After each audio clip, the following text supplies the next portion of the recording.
여러분 안녕하세요. 올해 둘째 주가 시작되었습니다. 이번 한 주간도 하나님의 은혜 안에서 좋은 시간 또 복된 시간 되어질 수 있기를 바라고요.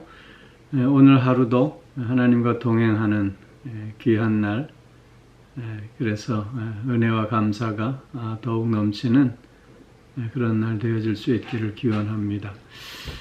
찬송 한 장 같이 드리겠습니다. 322장 세상의 헛된 신을 버리고 하나님 이름 높여기리세. 322장 찬송입니다. 같이 찬양하지요. 세상의 헛된 신을 버리고 하나님 이름 높여기리세. 온 천하 백성 모두 나와서 다같이 하나님만 섬기세. 세상의 헛된 우상 버리고 인간의 모든 부귀영화와 거짓과 불의 모두 버리고 온전히 하나님만 섬기세. 주님의 백성 서로 헤아려 시기와 미움 마주 버리고 하나님만을 홀로 섬기는 천국을 어서 이뤄주소서.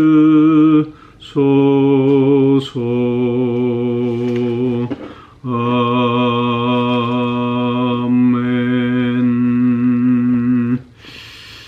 오늘 우리 같이 나눌 말씀은 요한복음 4장 20절로 22절까지의 말씀입니다. 요한복음 4장 20절로 22절까지의 말씀을 같이 읽겠습니다. 너희는 20절 말씀이죠. 우리 조상들은 이 산에서 예배하였는데 당신들의 말은 예배할 곳이 예루살렘에 있다 하더이다. 예수께서 이르시되 여자여 내 말을 믿으라. 이 산에서도 말고 예루살렘에서도 말고 너희가 아버지께 예배할 때가 이르리라. 너희는 알지 못하는 것을 예배하고 우리는 아는 것을 예배하노니 이는 구원이 유대인에게서 남이라. 아멘.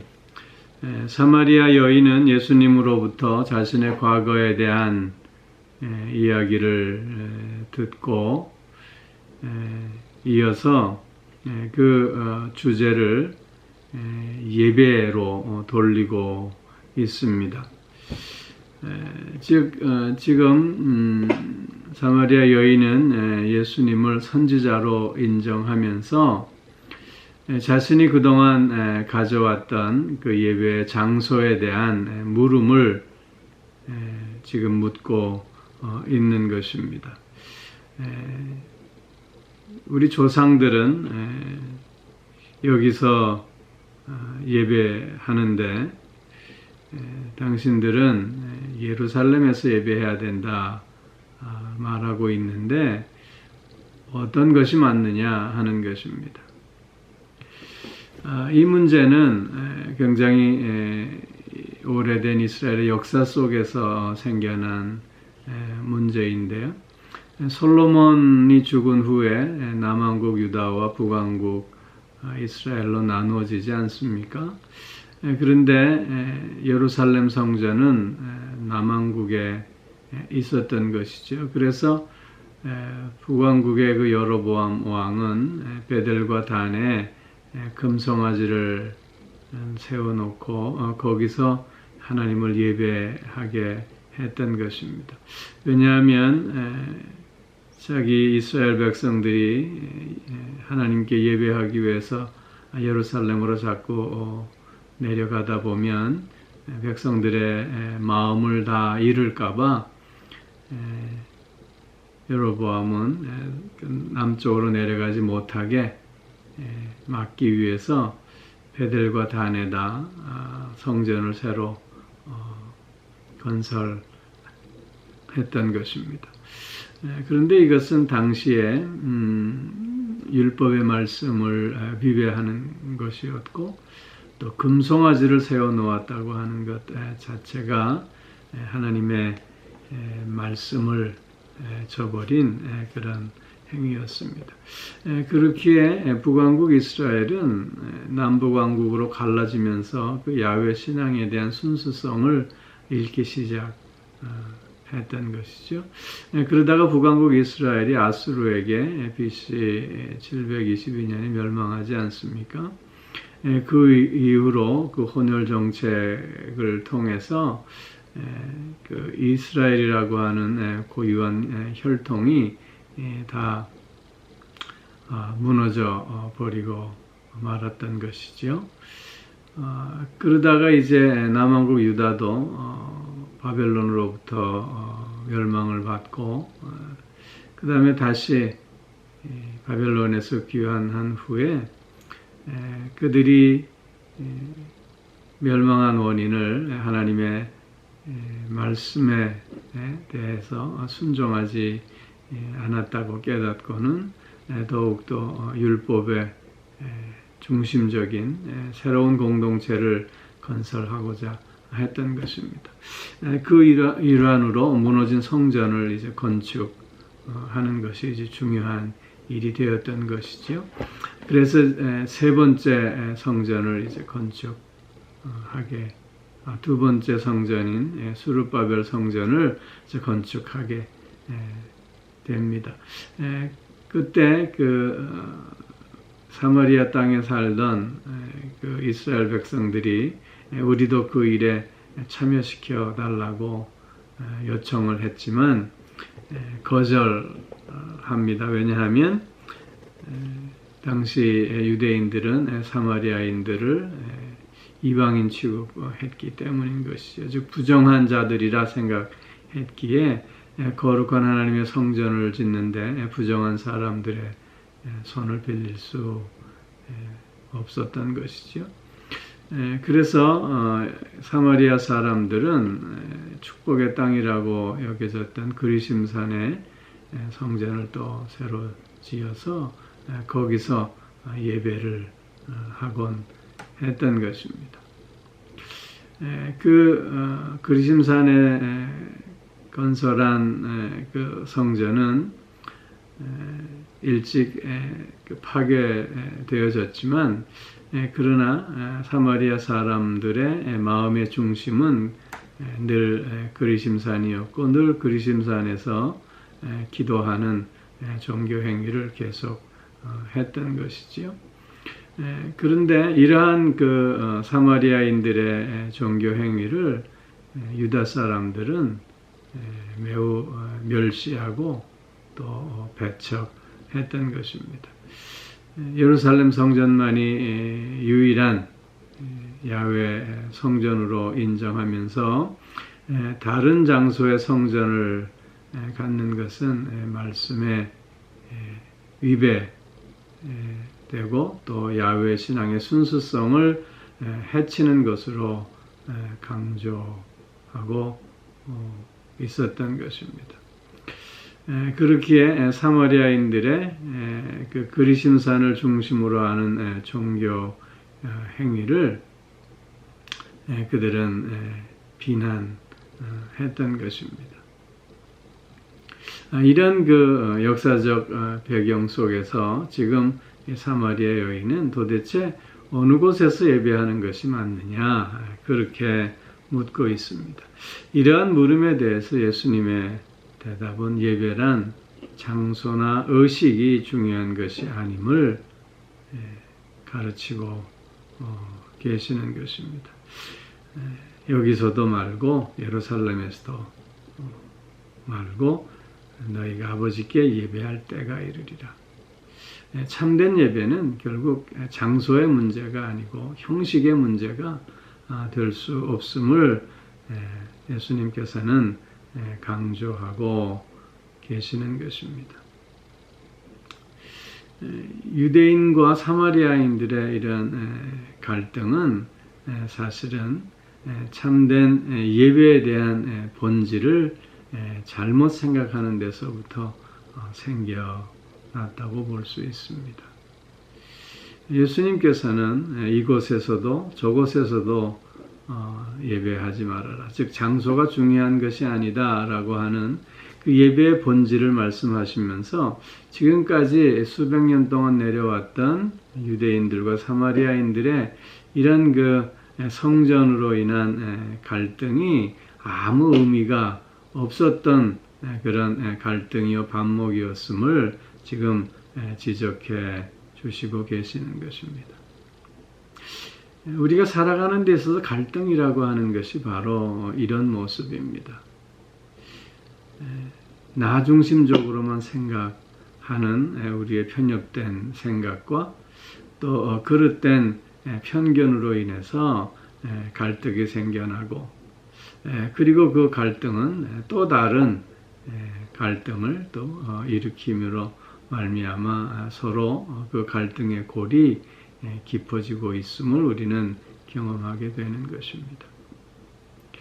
그렇기에 우리는 내 생각과 내 판단을 앞세우는 것이 아니라 먼저 상대를 배려하고 존중하고자 하는 마음을 가질 필요가 있는 것이고 또한 이런 갈등의 때에 정말 본질이 무엇인가를 늘 찾고 확인하려고 하는 우리의 자세들이 요구되어지는 것입니다.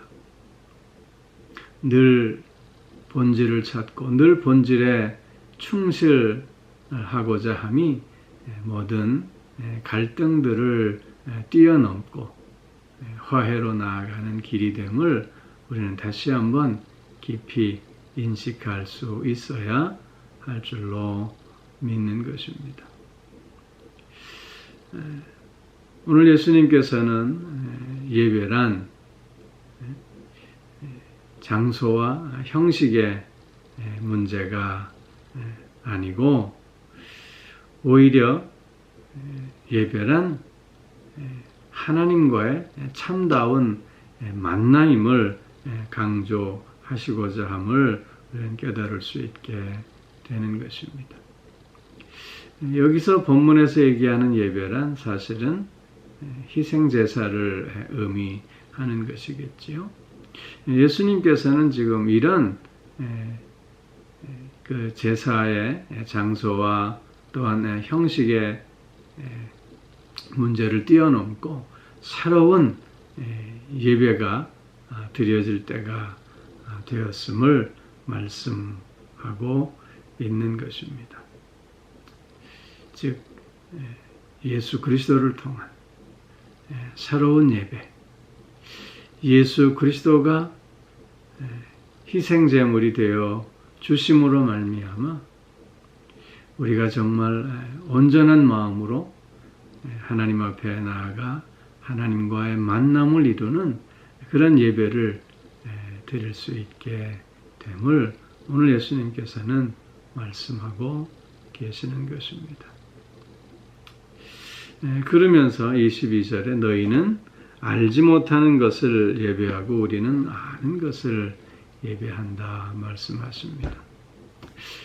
이 말씀의 뜻은 이렇습니다. 사마리아인들은 구약의 하나님의 말씀 중에서 모세오경만을 하나님의 말씀으로 받아들였고 그 외에 예언서라든가 역사서라든가 성문서들은 하나님의 말씀으로 읽지 않았습니다.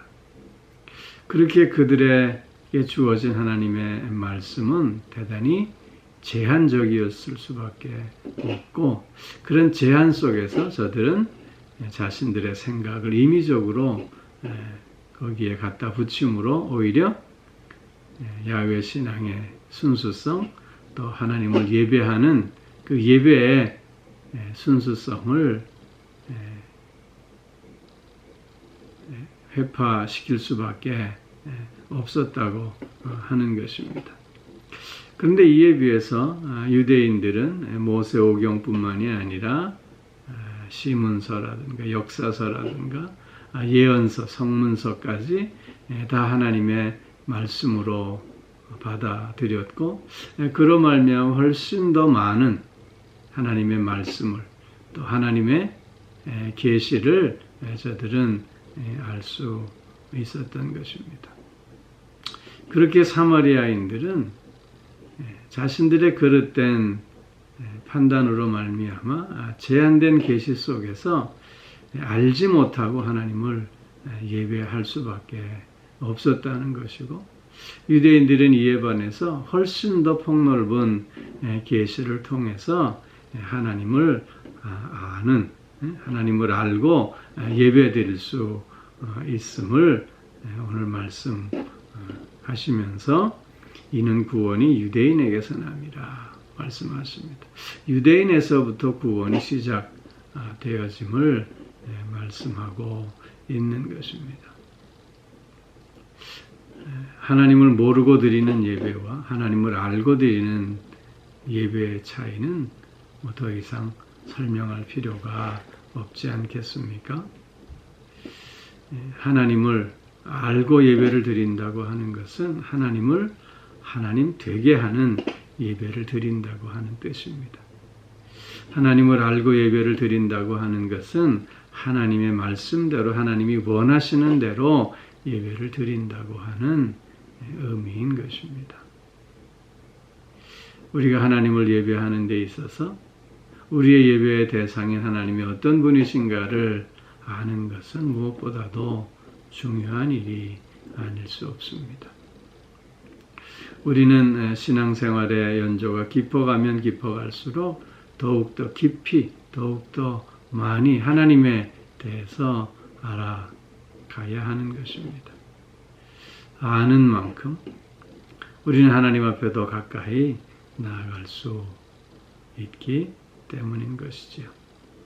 사랑하는 성도 여러분, 오늘도 그래서 우리는 말씀 앞에 서야 합니다.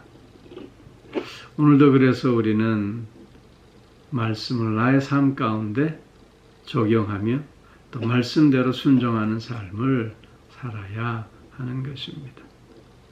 그것이 하나님을 아는 자로서 하나님을 하나님 되게 하는 우리의 삶의 모습이요 또한 예배의 모습이 되기 때문인 것입니다. 우리가 서로를 더욱더 존중하고 또한 배려하는 가운데 늘 본질을 찾고 그 본질에 충실함으로 모든 갈등을 극복하고 화해와 또한 말씀 안에서 일치함을 누리는 우리들이 되어져야 할 줄로 믿고요. 또한 하나님의 말씀 앞에 늘 나를 바로 세우며 그 말씀대로 순종하는 가운데 하나님을 바로 알고 하나님을 하나님 되게 하는 참된 또 예배자로서 오늘을 살은 우리가 되어져야 할 줄로 믿습니다. 오늘 하루 이렇게 기도하는 가운데 갈등의 골을 메우고 본질을 회복하며 또한 하나님을 하나님 되게 하는 복된 한 날 되어질 수 있기를 주의 이름으로 축원합니다. 기도하겠습니다. 사랑의 아버지 하나님, 우리가 늘 하나님을 예배하는 삶을 살아야 하는데 우리의 그릇된 생각과 또한 편견으로 말미암아 바른 예배를 드리지 못하고 있지는 않는가 두렵습니다. 하나님을 하나님 되게 하는 나의 삶이 되어질 수 있게 하시고 또한 하나님을 하나님 되게 하는 예배를 통해서 하나님을 온전히 만나는 우리들 꼭 되어질 수 있게 하여 주시옵소서. 무엇보다도 본질을 찾고 그 본질에 충실함으로 말미암아 이런저런 일어나는 갈등들을 극복해 나아가며 화해와 일치를 이루어가는 우리들이 되어질 수 있게 하여 주옵시고, 늘 말씀 앞에 오늘도 나 자신을 세우며 순종을 통해서 하나님을 온전히 예배하는 오늘 한 날 또 되게 하여 주시옵소서. 사랑의 아버지 하나님, 오늘도 육간의 강건함으로 붙들어 주시고 우리의 가정과 우리의 자녀들을 지켜주시고 보호하시며 동행하여 주시는 가운데 하나님으로 만족한 가정, 그래서 기쁨과 감사가 넘치는 가정, 또 말씀으로 늘 든든히 세움받는 자녀들, 승리하는 자녀들, 진리 가운데 걸어가는 자녀들 되어질 수 있게 하여 주시옵소서. 몸이 불편한 이들이 있습니다. 아버지 하나님 불쌍히 여겨주셔서 치유의 광선을 쏘여주심으로 강건함을 회복할 수 있게 하여 주시옵소서. 마음이 상해 있는 이들도 위로하여 주시고 그 마음을 어루만져 주셔서 새 마음 가질 수 있게 하시고 새 소망 가운데 새 기쁨을 또한 고백하는 저들이 되어질 수 있게 하여 주시옵소서.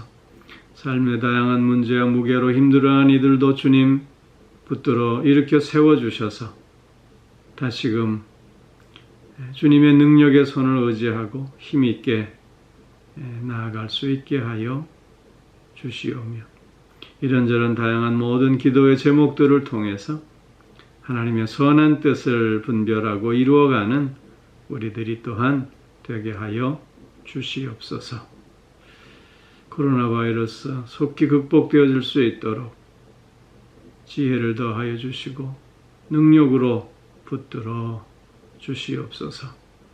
아버지 하나님, 몸된 교회 하나님, 더욱더 진리의 터우에 굳게 세움받는 교회가 되어지게 하여 주시고 많은 영혼들이 주의 전에 나와 구원의 기쁨과 감격을 함께 찬송할 수 있게 하여 주시옵소서.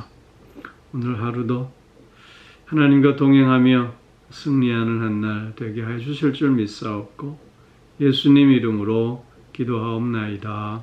아멘.